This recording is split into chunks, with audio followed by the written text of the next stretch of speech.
So, Crusader Kings 2, Paradox Interactive, released it a couple of days ago, and I understand that a lot of people, especially new players, are very confused about what exactly they're supposed to do in the game, what is my goal. Well, I mean, what the hell am I gonna do once I'm in the game? Well, first, for those of you who haven't played the CK1 franchise, it's pretty much just like that, but the basic idea is that you're playing a dynasty, you're not playing a country. Like, say you're not playing France or that, you're actually playing a dynasty, like the Capets or the Plantagenets. So, and you're really only playing one character at a time. So that means you only control one character, you do not control the other characters of your dynasty. And that means all the other characters in your dynasty, they won't always be on your side. They might actually betray you to get the crown themselves, but then you'll get to play as them. And then people would like to know, how do I win this game? Well, there's only, well, I wouldn't say that you can win the game. I mean, it's a really plain view. But the way you really can ultimately win is if you get the highest dynasty score by the year of 1400, I think it is. That's where the game ends. And the way you get the dynasty score is when your character dies, his piety and his prestige are added up together, and that goes to your dynasty score. And you have to note that it's only the character you play whose piety and prestige will go to the dynasty score.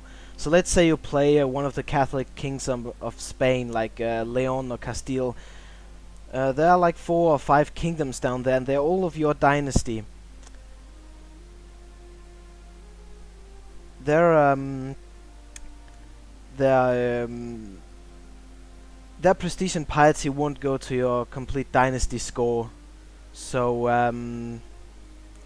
yeah, it's only the character you play, and I'd say if your dynasty survives at all, then then you've pretty much won.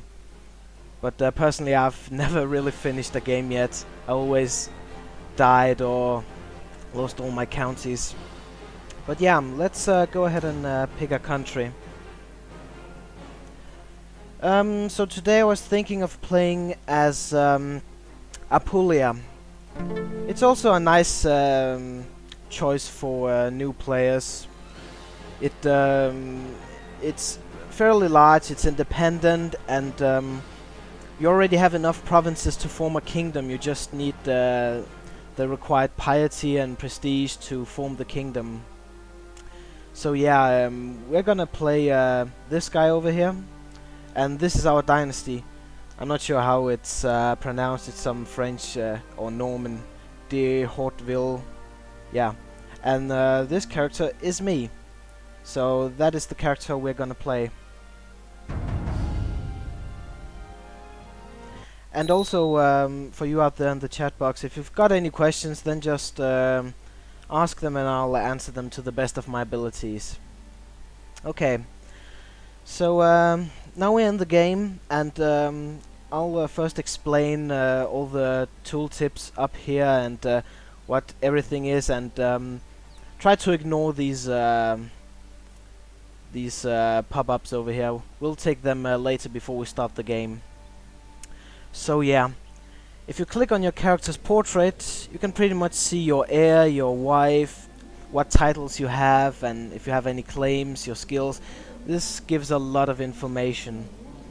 And you can see your traits. You can see I am a brilliant strategist, I'm deceitful, envious, patient, and content. And all these different traits have, especially on the AI, if an AI character is cruel, he's wrathful, and then he might be much more aggressive. So yeah, I'll begin with the council. That's really before you begin the game, or before you start the time, then you should really assign your council some jobs. So we can see here we've got the Chancellor. He's basically your diplomat, and he's got the diplomatic skill 17, which is good. And you can appoint at any time. You can appoint a new Chancellor. If there's somebody with a higher skill, then usually an event will pop up where that character is saying, "I'm better than your current Chancellor. Give me the job," and then you can choose to either do it or not. And of course, if you fire the guy, you will take an opinion hit. But if you hire somebody to become Chancellor, then he'll like you more, of course. So let's see what he can do. He can do 3 things. All the advisors, as they're called, can do 3 things. He can improve relations with lords in a county. And you can see here there's 32% chance yearly that relations will be improved, and it's really at random which lord will be which lord's opinion will be improved. So yeah, and there's also a little risk that he'll screw up and sabotage the relations with the lord. And do notice that he does not improve relations with bishops or the pope. That you need the court chaplain for, but I'll get to him in a moment. So yeah, that's something he can do, and typically improves each time he succeeds. He improves it with 25 plus 25, which is very good. And I do believe it does stack if he improves it again. So yeah, that's good. And then we have probably the most important skill. You guys who played Crusader Kings 1 will probably remember where you could click on a character portrait, then claim his title. You can't do that anymore. You need your Chancellor to fabricate claims if you do not have a claim already.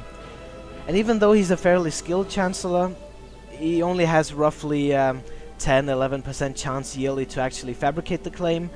And of course there's a risk that he'll be discovered and nobles will be pretty pissed off.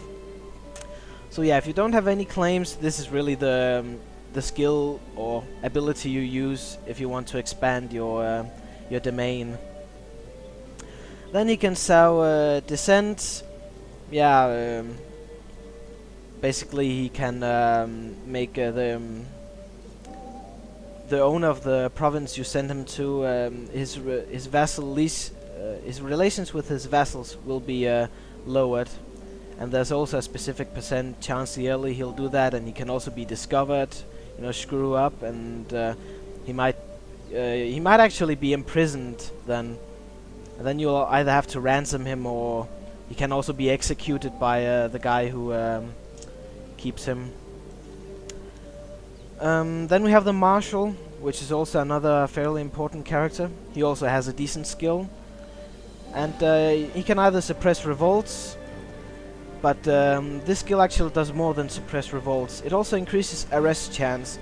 Like, let's say you've discovered a plot, and once you discover a vassal's plot, then you can arrest him.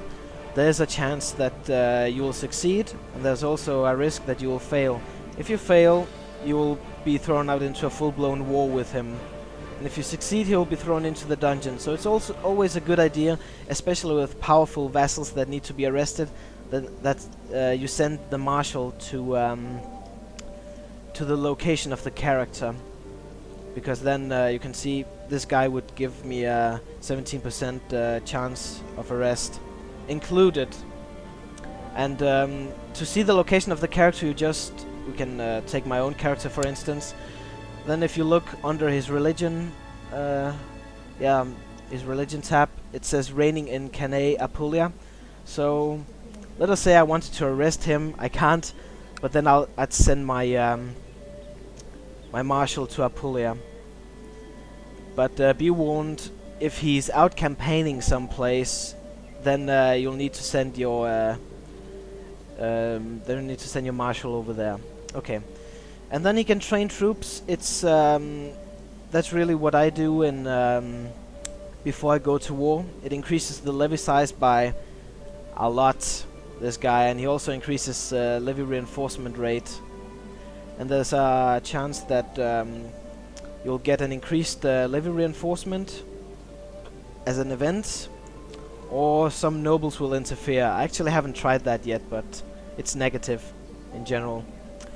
And then the option I use in peacetime, research military tech. Yes, its technology is just like in CK1, and I'll get into more detail with technology in general later. So I'll just go ahead and send him to my capital and research military technology. And I'll just leave my Chancellor there for a while. I'm not completely sure what I want to do with him. So yeah, we have our steward. He can collect taxes, increases local tax modifier. That's really what I usually do. Gives me more money, and I like money. And then there's also a chance that he'll collect a special tithe. It will just pop up with an event that will give you gold instantly. Or the peasants get pissed off and attack him, then you'll lose prestige, because you can't keep your peasants in line.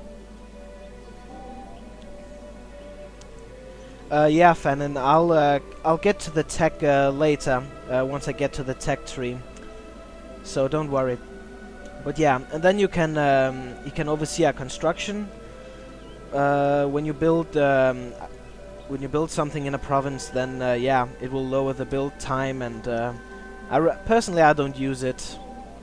And then you can research economical tech, which I really only use if I'm extremely rich. But right now I'll just go ahead and send him to collect taxes in Napoleon. Then we have one of, I'd say the second most important advisor next to the Chancellor is your Spy Master. Now this one is very tricky, so listen carefully. The Spy Master is the one that really discovers the plots against you. But he or she, generally you can't have women as advisors, but I think it's because yeah, it's my wife, so I'm not really sure why she's that, but yeah, let's just keep her for a second. But you have to remember that all her plots will not be revealed. Of course, she won't reveal her own plots. So it's very critical you choose somebody who has a high opinion of you, or somebody you trust. Because if she's plotting to take the duchy from me, then I'll never know. Until it's too late, of course.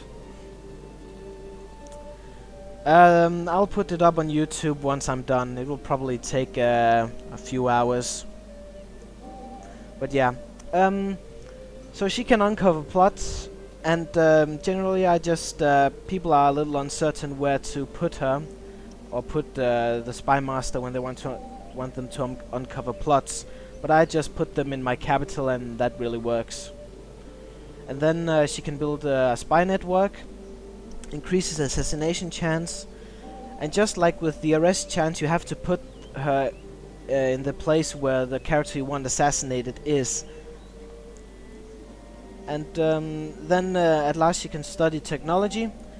It basically means that's actually the one I want to choose. In Byzantium they have the best technology in the world at this point, so I'll send her to study the technology down there.